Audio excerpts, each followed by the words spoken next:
बुलावे तुझे यार आज मेरी गलियां बसाऊं तेरे संग मैं अलग दुनिया।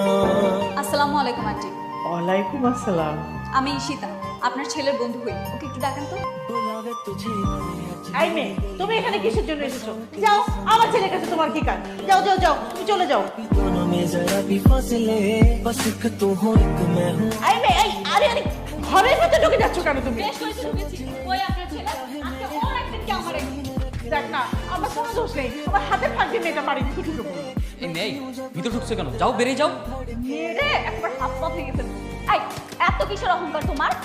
বাড়ি নেই গাড়ি নেই, বেকার একটা ছেলে, এমন ভাব করতেছো যেন জমিদারের না। তুমি চিনো না আমাকে? আমি কে? আমি রায়হান চৌধুরীর একমাত্র মেয়ে। সব ছেলেরা আমার পিছনে ঘুরে, আর আপনার ছেলে কি করছে? তার পেছনে আমাকে ঘোরাচ্ছে। সমস্যাটা কি তোমার? কারণ তোমার বাবার অনেক সম্পত্তি, তোমরা অনেক বড় লোক, আর আমরা হলাম মধ্যবিত্ত। তোমাদের সাথে কখনোই আমাদের যায় না। কে বলেছে যায় না? আমি বলেছি নাকি আমার বাবা এসে বলেছে? তুমি বলতে হয় না, এটাই চিরচাইতে সত্য, এটাই বাস্তবতা। বড় লোকরা কখনোই গরিবদের ভালোবাসা মেনে নেয়। দেখো সাইমন, তুমি বুঝতে ভুল করছো। আমার বাবা খুব ভালো মানুষ, আর সবচেয়ে বড় কথা আমার বাবা আমাকে অনেক ভালোবাসে। আমার বাবা কোনো কথাই ফেলতে পারে না। এগুলো তো শুধু সিনেমাতেই সম্ভব, বাস্তবে না। আরে না, তোর বাবাকে আমার বাবা মেনে নিয়েছে না। তোর বাবার কি টাকা পয়সা ছিল নাকি? আমার বাবা তো শিল্পপতি ছিল, কই তাকে মেনে নিয়েছে না? কত জামাই আদর করে, তুই দেখেছিস না? যে আমি তো সেটাই ওকে বলার চেষ্টা করছি। একবার আমার বাবার সাথে কথা বলে দেখুক, তাহলে তো সব ক্লিয়ার হয়ে যাবে।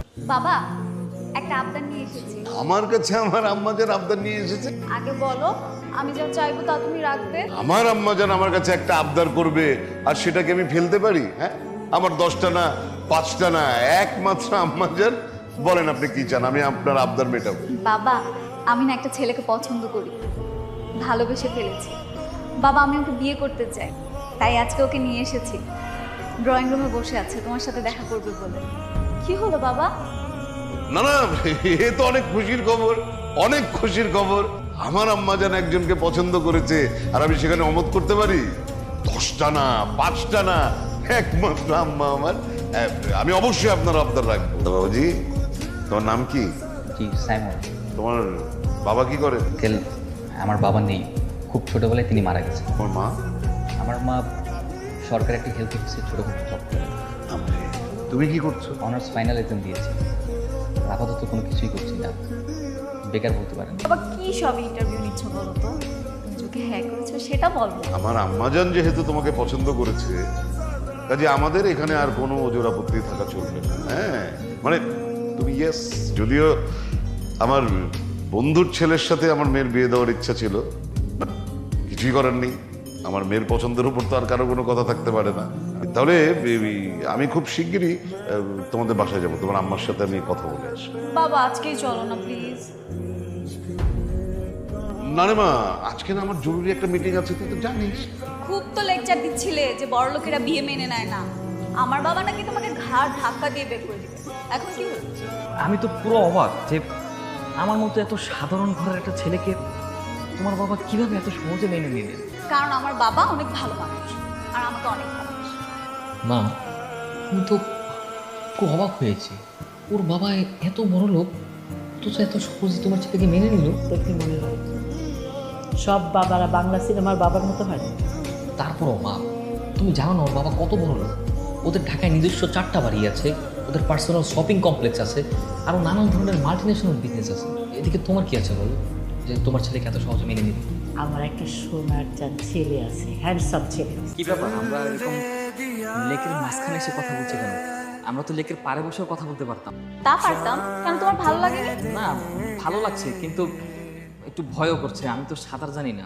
আমি তো সাদা, তোমাকে ঢুকতে দিই। তোমার জন্য একটা গিফট এনেছি। কই দেখি। ওয়াও, তো গোল্ডের ব্রেসলেট, অনেক দাম। তুমিও তো আমার কাছে অনেক দাম। দেখো এখানে কি লেখা আছে, ফ্লেম অফ লাভ, ভালোবাসার নিদর্শন। এটা আমাদের ভালোবাসার প্রতীক হিসেবে তোমার কাছে থাকবে, সবসময় পরে থাকবে কিন্তু, ঠিক আছে? আমিও তোমার জন্য একটা গিফট এনেছি। কই কই দেখি। আমার গিফটটা তো তোমার গিফটের মতো এত দামি না। তাতে কি হয়েছে? দেখি না, দেখাও। গতকাল বলেছিলাম না, একটা ফুটন্ত গোলাপ। ওয়াও, তার মানে তুমি সত্যি আমাকে আজকে প্রপোজ করবে? হ্যাঁ, ঠিক আছে ঠিক আছে, তাড়াতাড়ি করো। আগে চোখ বন্ধ করে তারপর প্রপোজ করবো। কেন? চোখ বন্ধ করতে হবে। আমি তোমার চোখের দিকে তাকিয়ে তোমাকে ভালোবাসি কথাটা বলতে পারবো না। তার মানে কি তুমি আমাকে সত্যি সত্যি ভালোবাসো না? বাসি তো। তুমি যদি আমাকে সত্যি ভালোবাসো তাহলে আমার চোখের দিকে তাকিয়ে মন থেকে অনুভব করো, দেখবে তোমার হৃদয় এভাবেই বলবে। আমি সত্যি সত্যি তোমাকে অনেক ভালোবাসি, আমার জীবনের চাইতে অনেক বেশি। আমি এর বেশি আর কোনো কিছু বলতে পারবো না। আমিও তোমাকে অনেক ভালোবাসি বুদ্ধু একটা। আচ্ছা শোনো, বাবা কিন্তু কালকে তোমাদের বাসায় আসবে। শোন না, তোর শ্বশুর কখন আসবে জানিস? সেটা তো বলতে পারছি না। আমরা সব কিছু রেডি করে ফেলেছি, এখন বাকি আছে শুধু মিষ্টি। তুই একটা কাজ কর, বাজারে যা, 4-5 রকম মিষ্টি নিয়ে চলে আয়। আচ্ছা ঠিক আছে মা। আবার কি? তোমাকে তো দেখি মা। আমাকে দেখো কি আছে। না এমনি দেখতে ছিল তো তাই আর কি। আসসালামু আলাইকুম। আসেন, ভিতরে আসেন। আমি আসি। হ্যাঁ যাও, কাজটা সেরে আসো, মিষ্টিগুলো আমার কাছে দাও। আন্টি সাইমন কই? দেখতে পাচ্ছি না। ওকে বাজারে পাঠিয়েছি, কেন এত দেরি করছে? আমি এসে ফোন দিই। থাক না থাক, করতে হবে, চলেই তো আসবে। আমার মেয়েকে আপনার পছন্দ হয়েছে? ও খুব মিষ্টি মেয়ে, দেখতে তো খুব সুইট, আমার অনেক পছন্দ হয়েছে। ওর মতো বউ পাওয়া তো ভাগ্যের ব্যাপার ভাই যায়। আসলে আমার মেয়ের সুখই আমার সুখ। ও যেন এখানে ভালো থাকে, সেটাই আমার চাপ। বাবা অনেকক্ষণ ফোনটা করছো না, বন্ধ হয়ে আছে। এত অস্থির আবার কি আছে, চলে আসবে। অনেক দেরি হয়ে গেছে, চলেন আপনারা খেয়ে নিন। এমন আসুক না, একসাথে খাবো। না না না, আসলে অনেক দেরি হয়ে গেছে। আসি। সন্ধ্যা তো হয়ে আসলো, এমন তো এখনো এলো না। আমার তো খুব টেনশন হচ্ছে ছেলেটাকে নিয়ে। টেনশনের কিছু নেই, অল্প বয়সী ছেলে না, হয়তো বন্ধুদের আড্ডায় আটকে গেছে, হতেই পারে। অসুবিধা নেই। আমরা আরেকদিন এসে বসবো। সাইমনই তো নেই, ও থাকলে না হয় আমরা সবাই বসে সবার সুবিধা অসুবিধা বিবেচনা করে একটা ডেট ফিক্স করতাম। ले लो खुशी मेरी ले लो दे दो मुझे दे दो सारे गम হ্যাঁ বলো। আচ্ছা ঠিক আছে, আসছি। মিটিং থেকে আমাকে রিমাইন্ডার দিচ্ছে, যেতে হবে। সাইমনের কোনো খোঁজ পেলি? না রে, ওর আত্মীয় স্বজন পাড়া প্রতিবেশী সব জায়গায় দেখছি, ওর খোঁজ কোথাও পাচ্ছি না। আচ্ছা কথা কাটাকাটি বা রাগারাগি হয়েছিল? না না, কোনো রাগারাগি হয়নি। আজকে আমাদের বিয়ের ডেট ফাইনাল করার কথা ছিল। আচ্ছা তুই একদম চিন্তা করিস না, আমি একটু খুঁজতেছি, ঠিক আছে? একটা কাজ করি, ওর মাকে একটু ফোন দিই। হ্যালো, আসসালামু আলাইকুম আন্টি। ওয়ালাইকুম আসসালাম। সাইমনের কোনো খোঁজ পেলেন? না না না, খবর পাইনি। এখন আমি কি করি, আমার খুব টেনশন হচ্ছে। না না আন্টি, আপনি একদম টেনশন করবেন না, আমি আছি তো, আমি খুঁজে বের করছি। অনেকদিন তো হয়ে গেল, সাইমনের কোনো খোঁজ নেই।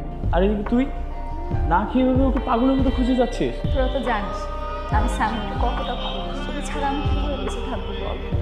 কোথায় আছে, কেমন আছে, কোনো কিছুই তো জানি। কেন এভাবে হারিয়ে গেল? আর এদিকে দেখ আন্টির অবস্থাও ভালো না, আন্টি খাওয়া দাওয়া অফিসে যাওয়া সব বন্ধ করে দিচ্ছে। আমার সব, তোর বাবা মারা যাওয়ার পর থেকে আমি তো তোকে নিয়ে বেঁচে আছি।